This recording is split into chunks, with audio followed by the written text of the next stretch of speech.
জয় গুরু। পরম পিতা লাতুল শ্রীচরণে শতকোটি প্রণাম। প্রণাম জানে জগৎজনে শ্রী বড়মা শ্রীচরণে, প্রণাম জানে পরম পূজ্য পাদ শ্রী বর্দা শ্রীচরণে, প্রণাম জানে পরম পূজ্য পাদ শ্রী আচার্যদেব শ্রীচরণে। আপনাদের সবাইকে আমার আন্তরিক আনন্দিত জয় গুরু। আজকে যে বিষয়টি আলোচনা করব, এটা আলোচনা প্রসঙ্গের এপ্রিল মাসের, আর প্রসঙ্গ নয়, আলোচনা পত্রিকার এপ্রিল মাসের এটা, সেখান থেকে আমি এটা পাঠ করছি এবং কিছু বুঝিয়ে বলারও চেষ্টা করব। ভুলভ্রান্তি হতেই পারে, আপনারা সেটা নিজ গুণে ক্ষমার দৃষ্টিতে দেখবেন।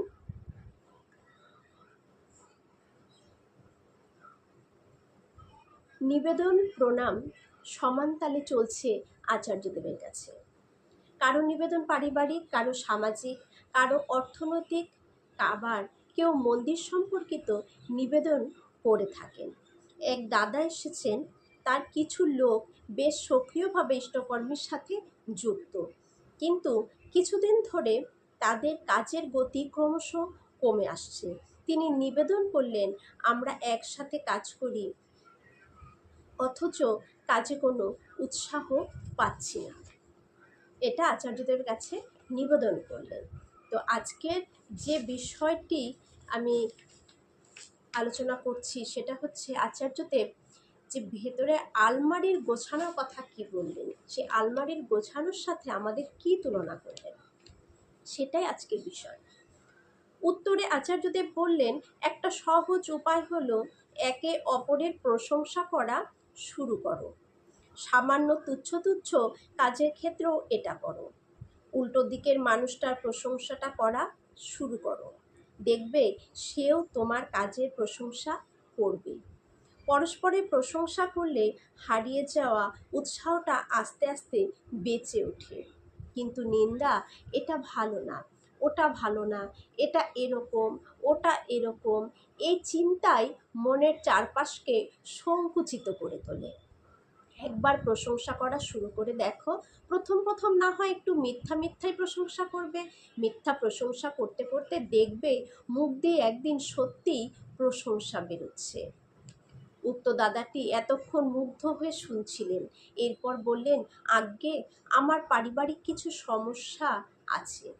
আচার্যদেব বললেন, এতক্ষণ আমি যা বললাম সেটাই তো কিছু ব্যক্তিগত সমস্যার পেছনের কারণ। দাদাটি তখন বিনয়ী হয়ে বললেন, আপনি তো অন্তর্যামী, তাই। আচার্যদেব বললেন, একা আমি অন্তর্যামী নই, এখানে যারা আছে সবাই অন্তর্যামী হতে পারে। আসল কথা হলো কর্মকে বাদ দিয়ে তো জীবনে কোথাও কোনো অন্তর্যামী বলে কোনো কথা নেই। তুমি আমার জীবনের ত্রুটিগুলোকে, ভুলগুলোকে একটু একটু করে ঠিক করবে। কেন করবে? তিনি তোমাকে এরকমটা চান বলে। এটাই তো সব থেকে সহজ আর মূল কথা। সংসারে থাকলে সকলেরই ব্যক্তিগত দুঃখ কষ্ট থাকবেই, সবার ছোটোখাটো পাওয়া না পাওয়ার গল্প আর বেদনা থাকবেই, সবার আছে। তোমার যেমন আছে আমারও আছে। কে বলল আমার নেই? ঠাকুরেরও ছিল। শ্রীরামচন্দ্র ভগবান, তার কি কষ্ট ছিল না? জঙ্গলের মধ্যে স্ত্রীকে নিয়ে চলে যাচ্ছে রাবণ, তিনি দৌড়াচ্ছেন চারদিকে, সীতা কই, সীতা কই। তিনি তো অন্তর্যামী। তাহলে গল্পটা এরকম না হয়ে রামচন্দ্র তো চোখ বুজেই বলে দিতেন।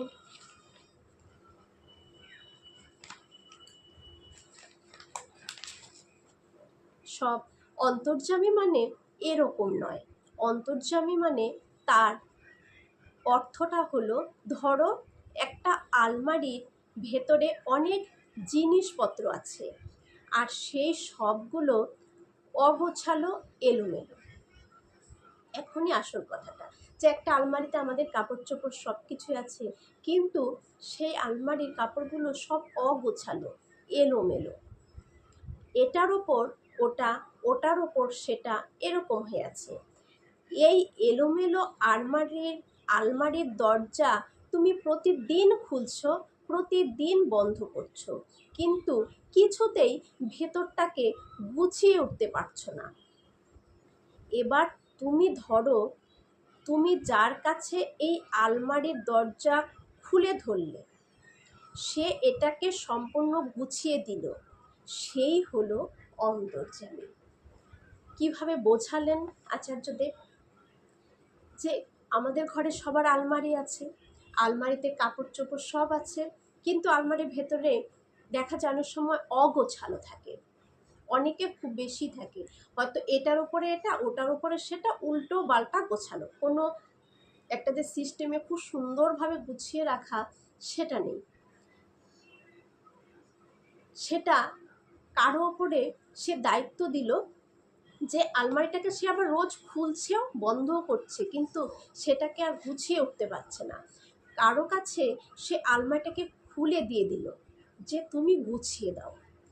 ঠিক আমাদের ভেতরের, আমাদের চলা বলা করা বা জীবনযাত্রাটা যখন এরকম আলমারির মতন অগোছালো হয়ে যায়, তখন যখন আমরা ঠাকুরের কাছে, আচার্যদেবের কাছে গিয়ে তাদের কাছে পুরোটা ছেড়ে দিই, মানে আলমারিটা গোছানোর দায়িত্ব দিয়ে দিই, আমার জীবনটার গোছানোর দায়িত্ব দিয়ে দিই, তখন তিনি যখন সুন্দরভাবে সেই আলমারিটাকে গুছিয়ে দেয়, আমাদের মনটাকে গুছিয়ে দেয়, জীবনটাকে গুছিয়ে দেয়, যে তিনিই হচ্ছেন অন্তর্যামী।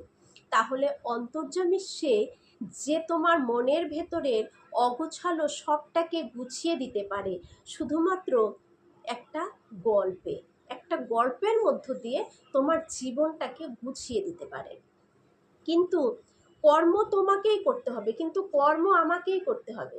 তিনি গল্পের মধ্যে বুঝিয়ে দিলেন, এখন ওই গোছানোর দায়িত্বটা কিন্তু পুরোটা আমাদেরই। কর্ম তোমাকেই করতে হবে। দেখেছো না, যুগে যুগে ভগবান এসেছেন, তাদের কর্ম করে গিয়েছেন। রামচন্দ্র তো বলে দিতে পারতেন সীতা ওখানে রয়েছে, নিয়ে এসো, না, তিনি সীতাকে খুঁজেছেন, যুদ্ধ করতে হয়েছে তাকে। তাই সংসারে যখন আমি এসেছি, এই দুঃখ কষ্ট সব কিছুর সাথেই আমার লড়াই করতে হবে, করতেই হবে। আচার্যদেব এমনিভাবে বিভিন্ন কোণ থেকে জীবনের লুকিয়ে থাকা অনেক অজানা গল্প তুলে ধরেন। ঘটনা বা গল্প মানুষের মাথায় থাকে, জীবনের সংঘাতের মধ্যে পড়ে সেই ঘটনা বা স্মৃতি থাকে, পরিস্থিতিতে মোকাবেলা করার প্রেরণা যোগায়। তাই বুঝি কথায় আছে, উপদেশের চেয়ে উদাহরণ শ্রেষ্ঠ।